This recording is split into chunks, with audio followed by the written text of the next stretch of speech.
Hey, what is going on YouTube? Mike here for Phandroid, and so we're already halfway into January of 2023, and that means that each day brings us closer and closer to the launch of the Samsung Galaxy S23. We've seen a ton of different leaks and rumors and renders and other stuff online about this new phone, and with that said, we're going to discuss those things in today's video. And of course, while we are going to show you guys a lot of information on here, these are of course based on rumors from other sources, and some of these might change going forward, especially when Samsung announces the Galaxy S23 during their event in February this year. Now, to be specific, this video will focus on the base model S23, you know, the small one in the group, and we're going to be featuring the info that we've compiled on different articles in Phandroid.com, which of course you guys are free to read and check out. If you want to visit our site, please do so. Let's get started. Let's start with the design of the Samsung Galaxy S23, and we've seen some leaks about this since as far as back as September last year, and as with any other Samsung flagship every year, there's been no shortage of leaks as to how the phone will look like, how it's going to feel in hand, or if it's going to incorporate any new design trends. But at this point, we're pretty much sure that it's going to look pretty similar to the S22.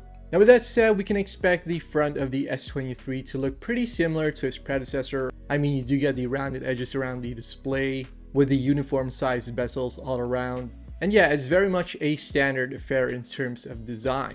Now, while we have seen other smartphone brands try and incorporate under-display cameras for their respective devices, it doesn't seem like Samsung is joining this club anytime soon, at least according to most of the leaks that we've seen online. So if you guys were hoping for an in-display selfie camera, then we're probably going to have to wait another year, or unless Samsung makes this happen sometime later this year. But as for the S23, it looks like it's going to feature a more standard selfie camera setup, which is to say a hole punch display. Additionally, there are also rumors that the Samsung Galaxy S23's display will come with 2200 nits of peak brightness, which if true will make it pretty much brighter than the iPhone 14 Pro, which currently is the brightest display that you can get on a smartphone in the market right now. Adding to the brighter display, there are also rumors that Samsung might use the newest Gorilla Glass for the S23, which will of course offer better durability and toughness against damage. It is highly expected that the S23 will come with an in-display fingerprint scanner, which is pretty much commonplace with a lot of smartphones right now. Although there have been rumors that Samsung might use a newer in-display fingerprint scanner, or more specifically, Qualcomm's 3rd generation 3D Max optical scanner, which ideally should be a lot faster than the current ones that are on the S22 series right now. But of course, at this point, nothing is official. Now, we've also seen some newer leaks from WinFeature, which shows the S23 in different colors. And this gives us an idea of how the S23 will look. Originally, we only got renders showing a black smartphone, but with this new marketing photo, it seems that Samsung is giving us at least 4 different colors. And it also shows us other aspects of the design, like the slightly flat edges and the placement of the power button and the volume rockers, which does resemble the S22 design a lot. Now, one thing in particular about the S23's design is a new element which features a slight change with the camera bump design that we saw on the S22.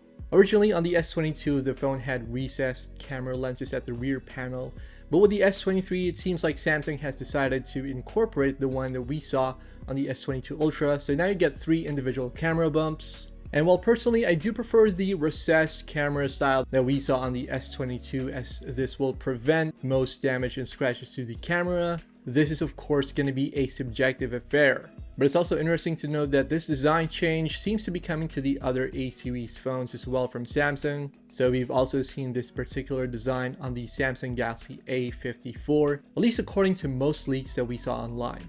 Alright, so let's move on to performance with the Galaxy S23. It's very much predicted that the S23 will come with the Qualcomm Snapdragon 8 Gen 2 chipset, as reported by the folks from 9to5 Google. What's more, it's speculated that a special, more powerful, overclocked version of the 8 Gen 2 will be installed on the S23. Now this will be very interesting as this isn't something that we usually see on flagship phones. So far these have been some of the rumors regarding the 8 Gen 2 and the S23. Additionally, it's also rumored that Samsung will finally ditch its Exynos chipsets for the S23, meaning that all versions of the phone will come with Snapdragon chips. And this will be great news for users who have always complained about the drastic difference in performance between the Exynos powered Samsung phones versus their Qualcomm counterparts. And of course, the regional restrictions that always came along when purchasing a Galaxy S series device. Now, as for the 8 Gen 2, it does represent a marginal improvement over the 8 Gen 1 and the 8 Plus Gen 1, as Qualcomm has introduced multiple advancements in terms of camera, gaming performance, all the way down to audio quality. Now, if you want to talk about benchmarks, it's been shown that the single-core CPU performance on the 8 Gen 2 is up to 12% faster than what we saw on the 8 Plus Gen 1 and 25% faster than on the 8 Gen 1. As for multi-core performance, the 8 Gen 2 has a 30% advantage over the 8 Plus Gen 1 and a 40% advantage over the 8 Gen 1.